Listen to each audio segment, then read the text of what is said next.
오늘 본문은 바울이 예수님이 죽으신가 부활에 대해 증거하자 베스도와 아그리파 왕의 반응에 대한 내용입니다.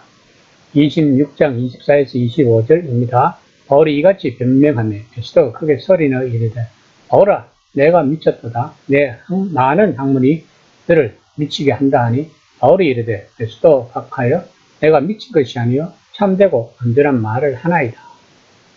바울이 논리적으로 그리스도가 진리임을 증명하면서 점점 전도적인 내용으로 접근해 오자 베스도는 더 이상 참을 수 없었는지 큰 소리로 바울의 말을 중단시켰습니다. 아그리파 왕은 바울이 이야기하고자 있는 내용을 알아들을 수 있겠지만 부임한 지 얼마 되지 않고 유대교에 대하여 잘 모르는 로마 총독에게는 생소하고 잘 이해되지 않았을 것입니다.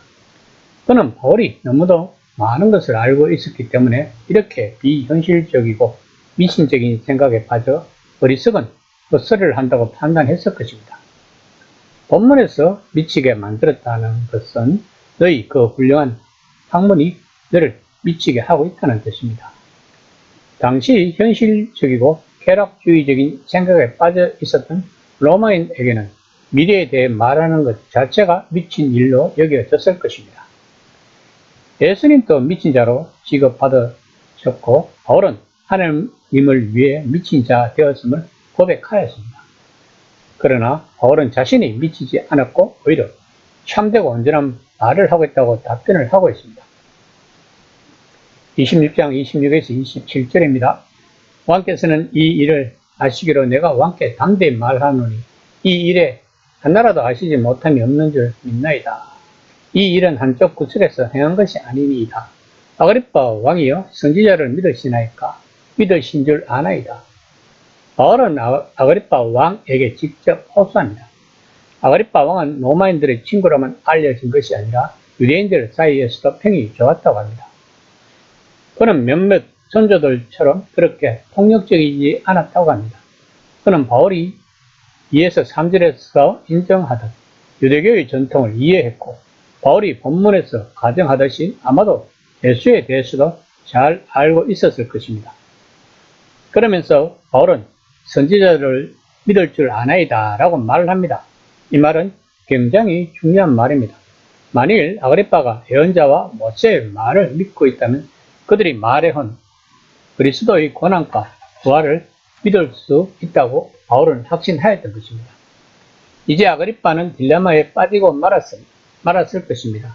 만일 예언자와 모세를 믿지 않는다면 경건한 유대인들로부터 이단시되고 체면도 서지 않을 것이고 믿는다고 하면 바울이 말한 예수의 복음을 받아들이지 않을 수 없게 되는 것입니다.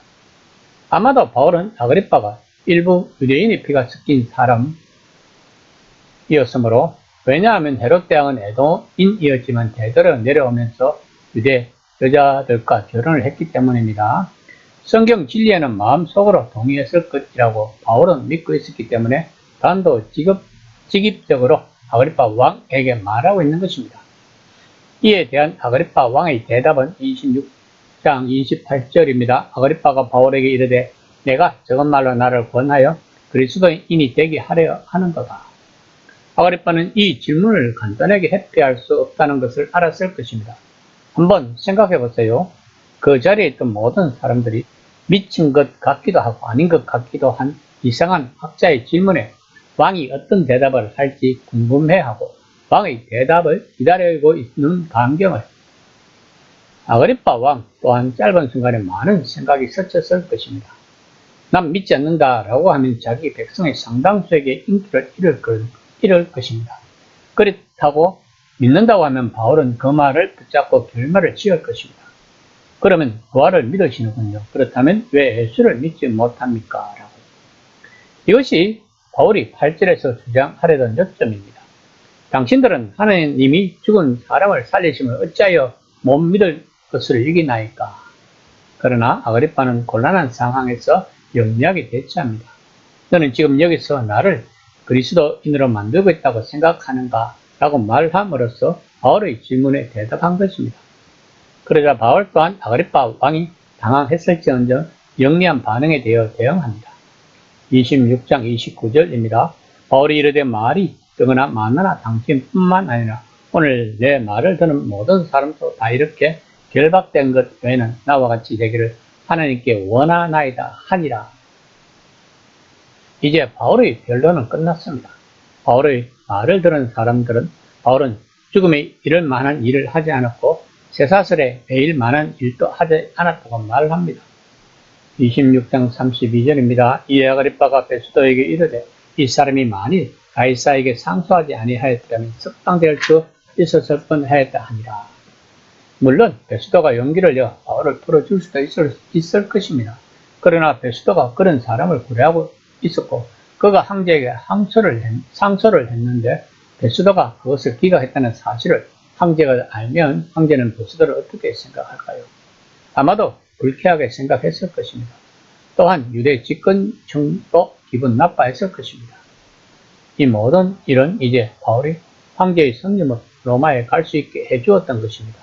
바울은 로마 군인들의 철통 같은 보위를 받으면서 안전하게 그리고 가난한 전도자 바울로서는 감당하기 힘든 배삭도 내지 않고 로마로 호송될 수 있으니 평소 소원이었던 로마 제국의 수도에서 본격적인 전도 사역을 할 수 있게 된 것입니다.